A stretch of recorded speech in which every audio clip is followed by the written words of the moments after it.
He was once the face of an era, a fighter with fists of iron, a warrior's mohawk, and the nickname that struck fear across the MMA world, the Iceman. Chuck Liddell didn't just win fights, he demolished opponents and ended careers. But today, that same man struggles to form sentences. His speech is slow, his thoughts often repeat, and fans everywhere are left with one haunting question. What happened to Chuck Liddell? To understand his heartbreaking decline, we must first revisit his rise, his reign, and the battles that left scars not just on his body, but deep inside his brain. When Chuck Liddell first entered the UFC octagon in 1998, he didn't fight like everyone else. While many competitors grappled for position or played it safe, Chuck stood tall and swung with the intent to destroy. His takedown defense was almost impossible to crack, his chin unshakable, and his right hand carried the power of a nuclear bomb. By the early 2000s, Liddell had fought and beaten legends like Vitor Belfort, Alistair Overeem, Kevin Randleman, and Renato Sobral. His fights weren't just matches, they were spectacles. Every walkout felt like an execution was about to happen, and fans roared as if witnessing history in real time. More than his skills, his image made him unforgettable. With tattoos on his shoulders, shorts hanging low on his hips, and no unnecessary flash, Chuck embodied raw, authentic combat. UFC was still a young sport climbing into the mainstream, and Chuck Liddell became its wrecking ball.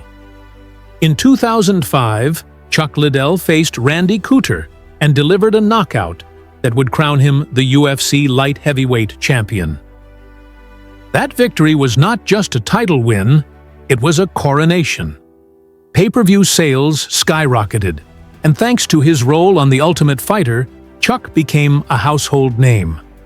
But at that time, no one spoke of brain damage or CTE. No one warned fighters that the same chin that made them famous could eventually betray them.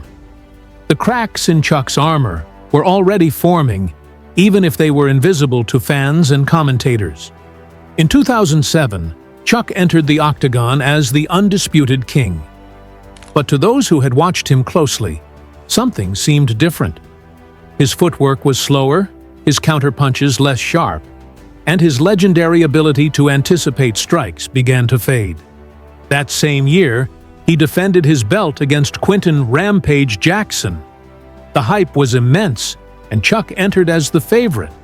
But in less than 2 minutes, Jackson's punch found its mark, and for the first time, fans saw Chuck laid out cold. The myth had cracked. The losses kept coming. Against Keith Jardine, Chuck looked hesitant and stiff. Against Wanderlei Silva, he won, but barely. And then came Rashad Evans.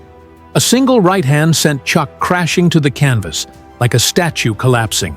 It was brutal. Even UFC President Dana White, Chuck's close friend, stepped in and publicly said, "He's done." After 3 straight knockout losses, Dana White gave Chuck an executive job in the UFC, hoping it would keep him away from the cage.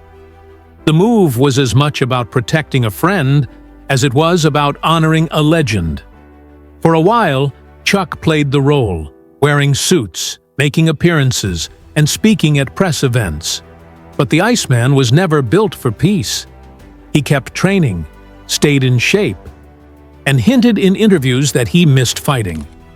And in 2016, when the UFC was sold and Chuck lost his job for life, the whispers of a comeback began. By 2018, Chuck Liddell was 48 years old and hadn't fought in nearly a decade. His last 3 fights had ended in violent knockouts. Yet, he announced a comeback against his old rival, Tito Ortiz. Training footage shocked fans. His movements were stiff, his punches slow, and his reflexes gone. Even longtime coach John Hackleman refused to train him, saying, "I love him too much to watch this." But Chuck insisted he felt great. Despite warnings from fans, doctors, and even Dana White himself, the fight was sanctioned under Oscar de la Hoya's Golden Boy MMA, and on November 24, 2018, Chuck entered the cage one last time. What followed wasn't a fight, it was a tragedy. Chuck looked unrecognizable, rigid, hesitant, and vulnerable. Tito Ortiz knocked him out in the first round. It was perhaps the saddest moment in MMA history. When Chuck Liddell fell face first to the canvas against Tito Ortiz in 2018, the crowd did not cheer. They gasped.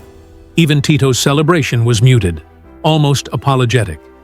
The fight wasn't just another loss. It was a farewell that nobody wanted. Headlines the next day were brutal, sad, disturbing, unwatchable.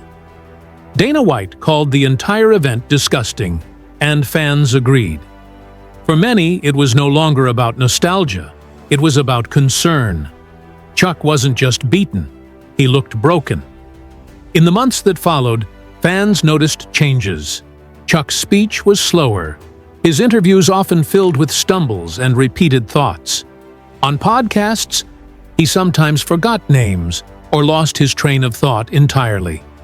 Videos circulated online comparing his interviews from his prime to recent appearances. The difference was undeniable. And then came 2021. During a domestic incident that led to his arrest, Chuck's then-wife made a devastating claim in court filings. She alleged that he was showing signs of CTE, the degenerative brain disease linked to repeated head trauma.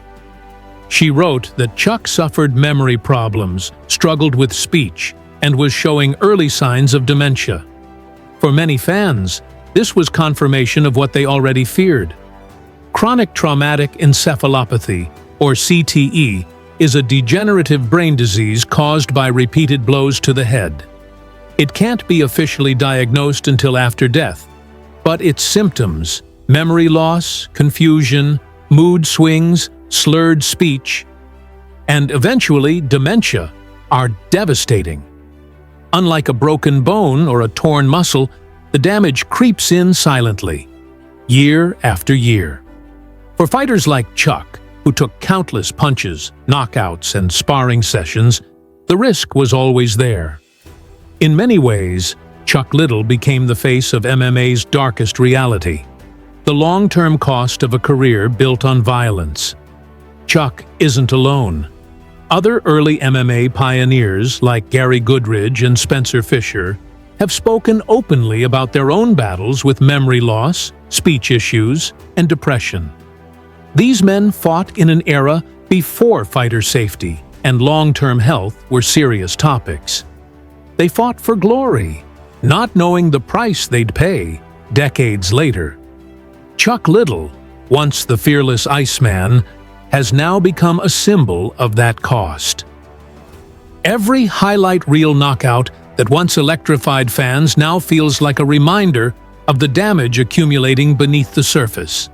As one fan wrote online, "Every knockout I used to cheer for feels like a nail in the coffin now." Fans often look back at Dana White's relationship with Chuck. At one point, Dana gave him a high-paying executive job just to keep him retired. But when that job disappeared and Chuck went looking for one last fight, no one could stop him. Dana condemned the comeback, but he didn't prevent it. Friends warned him, coaches begged him, fans pleaded with him. Still, Chuck stepped back into the cage, and the outcome was everything people feared. In hindsight, many fans wonder if they too share responsibility. During Chuck's career, nobody questioned the damage. Every time he took a punch and kept moving forward, people called it toughness. They cheered his heart, but no one asked what the cost would be years later. Today, Chuck Liddell remains mostly quiet about his health. He still makes occasional appearances at UFC events, still smiles for fans, and still insists he is fine. But the signs are there, and they are hard to ignore. His speech is slower.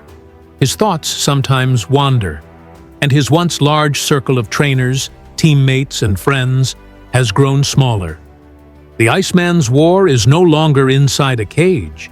It's inside his own mind. Don't forget to like this video, share it with other fight fans, and subscribe to the channel for more stories about the fighters who shaped MMA history, both the triumphs and the tragedies.